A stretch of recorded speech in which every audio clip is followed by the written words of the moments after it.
各位朋友，大家都知道，我上一期视频说赵少康啊，在那个台湾搞了一场无人机峰会就是为了响应美国的那群妄人，说你要把台湾海峡用无人机打造成地狱景象，让解放军登陆都登陆不了赵少康就搞了这么一个搞笑峰会，确实是个大型搞笑现场。现场呢，他请来了台湾的退役的将军张延廷，张延廷也不知道是咋想的，到了台上说的话都把这个网友都给惊呆了。说这台湾与其说发展这个无人机，你不如如何想想把这个武统台湾的战场放在大陆如何？好吧，我们来看看现场。那接下来张延廷张将军来接。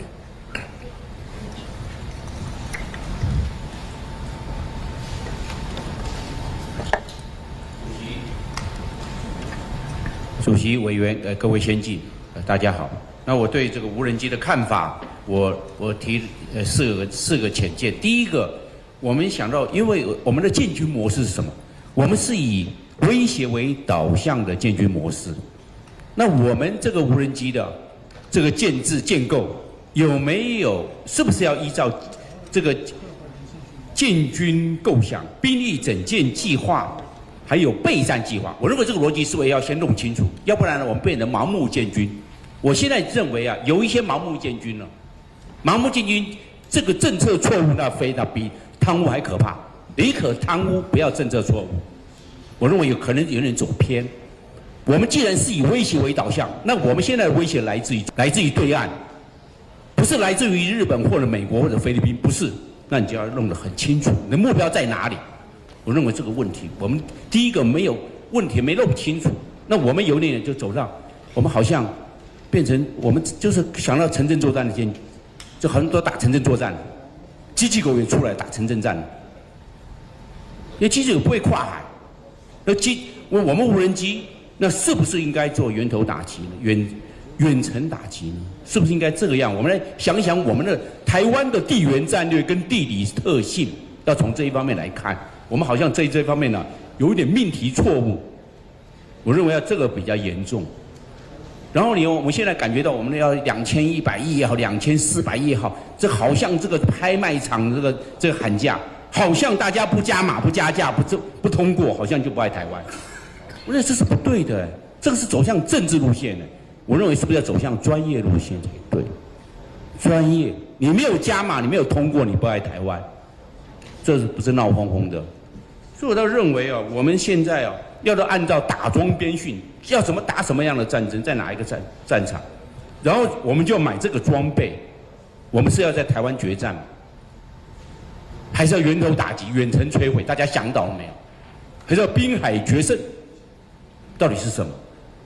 我看到要买那么多无人机，我看不到这些兵力整建计划跟备战计划跟它的整个的作战模式。不要忘了，我们是以威胁为导向的建军模式，但是我们没有深入思考，我们就开始要盲目的大量采购，然后越采购感觉到就可以，我认为这是自我催眠，这个好像在打安慰剂，好像编了钱我们就安全了，其实我认为这是错误的，我们是不是要来谨慎来思考？而且我们现在有从第二来看呢，无人机推陈出新非常快速。不管摩尔定律也好，涛定律也好，我们一次就要编2100亿到2400亿的无人机。你不要忘了，这是投资门呐，那还有维持门呢。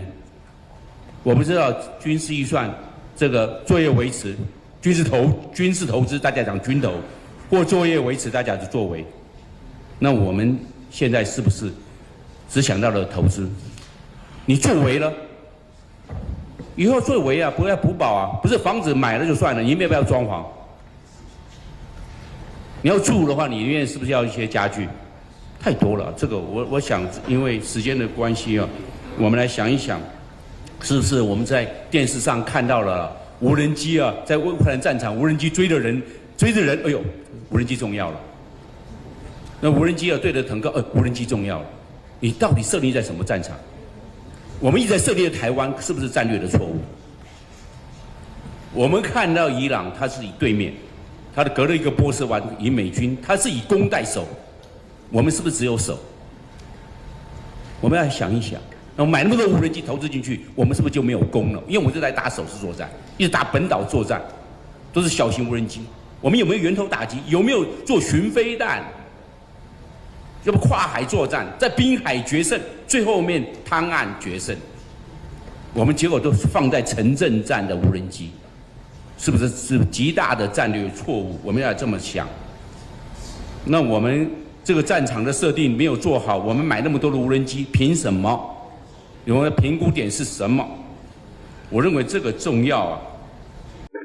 张将军的意思是说，台湾啊，你要买那些远程的无人机飞弹，要能打到大陆目标的，你不要买那个固守台湾的那些作战的穿越无人机，那玩意儿没用，人解放军都打上来了，是不是啊？啊，你要能够像伊朗一样袭击中国大陆的那东西啊，幸亏民进党没听张将军的，如果听了张将军的，那台湾呢可真的就是片瓦不存，一片废墟了。你想想，台湾如果敢把这个巡飞弹打到中国的这个沿海的经济区去，那以中国的这种工业的生产规模，那台湾整个的都解放军都不用上岛了，那台湾真的是留岛不留人了呀！张将军不知道他是调侃那个赵少康呢，还是真这么想啊？很危险，这个想法。我希望这个拍卖场式的加码，我认为有必要做检讨。另外一个威胁，无人机也有威胁，它威胁别人，它也有被威胁。那将来的这个抗干扰能力多强？我们看我们买的抗干扰枪都不能用。一个干扰整个用的整个功率输出，结果无人机继续飞，那我们买的无人机会不会重蹈覆辙？我们来想一想。那将来雷射是将来战场的另外一个主角之一。雷射专门打无人机，无人机它有3个致命的弱点：飞得低、飞得慢，还有噪音。它又没有，它都是线性的飞行动作，都没有非线性，很容易被雷射干掉。那我们有没有在这一方面事先前置的先想，避免战略错误的投资？是不是应该这个样子？有没有？我们的战场设定呢是非常重要的，不要只画大饼。我们现在感觉到画大饼才爱台湾，错了。画大饼可能是致命的错误，我们刚开始就要避免致命的错误。所以在这边我要提醒各位前辈，要从多角度、多元化来多思考。谢谢。所以我请教一下，这个技术现在都是美国的技术，对不对？对，我们现在看到是从美国直接进口的。那刚刚有提到说，美国的这个单位呢，他们也希望就是这些东西，刚刚讲 AI 升级跟台湾的供应链，他们就是垂涎已久，希望跟台湾完全合作。那台湾自己能够制造吗？完全能够制造这相关的东西，就完全可以制造出来。那有些零件要从美国进来吗？不需要，就是说大部分的零件其实在台湾都能够买得到。那我们现在已经有一个完整的产制计划在台湾发展。来，我合起来。那现在在台湾做一个狗的成本多少钱？这个成本的话，我们希望未来可以控制这个硬体的成本，可以在这个就是说这个数百万台币以下。哦，那更长期看量，要看数量。对，要看数量，它的量。好，谢谢。这个在展示。你等会儿，就这么个破狗在大陆卖，也就是8、9千人民币吧。他说是数百万台币以下，那就是100万，在大陆卖不到1万，台湾生产一个100万的成本，是这个意思吗？各位。是，就是说，应该是世界上唯一只有一个狗有这样的功能啊。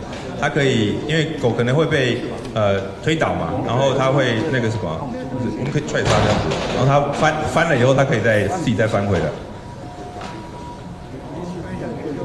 这可以代替士兵去巡防。对，那个不是我没听错吧？就是世界上唯有一个这个美国卖的这个破狗有这个功能。你看看人家大陆的那机器狗的那个功能去吧。啊，翻山越岭语数的那个机器狗，那都跳舞了，真是井底之蛙啊！对，好，对，对，再踢一次，再踢一次看看。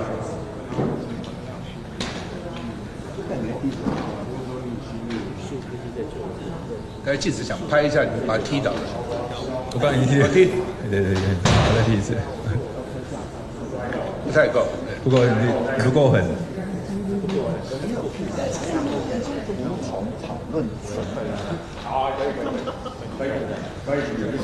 小心不要受伤，小心不要受伤。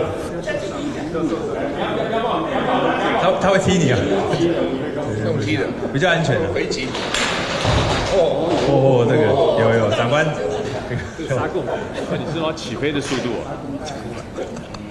坏了，你修啊！这个我们依旧健在。所以这个可以载各种武器嘛，对不对？可以载各种武器，上面的payload的，我们现在大概有20-30种。可以拆炸弹吗？也可以拆炸弹，这个可以拉链，然后也可以拉这个重物，那至少可以拉3公斤以上的东西。没人踹，他自己就倒了。大家听啊，那时候中越大陆跟越南战争打完没多久，丁廷宇教授，大家知道丁廷宇后来当了台北市副市长。丁教授回四川老家探亲，然后呢坐一个计程车，司机告诉他说：“我刚从越南打仗回来。”他说：“你知道呢，美军跟越共那时候埋了很多地雷，那我们攻进去的时候呢，怕那前面有地雷怎么办？后就着急，谁翻过去，哪个兵翻过去？”翻过去如果死了，全家国家给你这个奖励。兵啊抢着要滚那个地雷啊，抢着要滚，希望炸掉，炸死以后全家就变成英雄，拿到国家的抚恤。有这个就不必了嘛，对不对？狗滚过去就好了，不需要人滚，看看有没有地雷啊。机器狗就是在这个展演，它可以上楼梯的。就在美国买的这种笨拙的破机器狗啊，赵少康跟那儿吹半天，确实是一个大型的搞笑现场。点个订阅，下期再聊。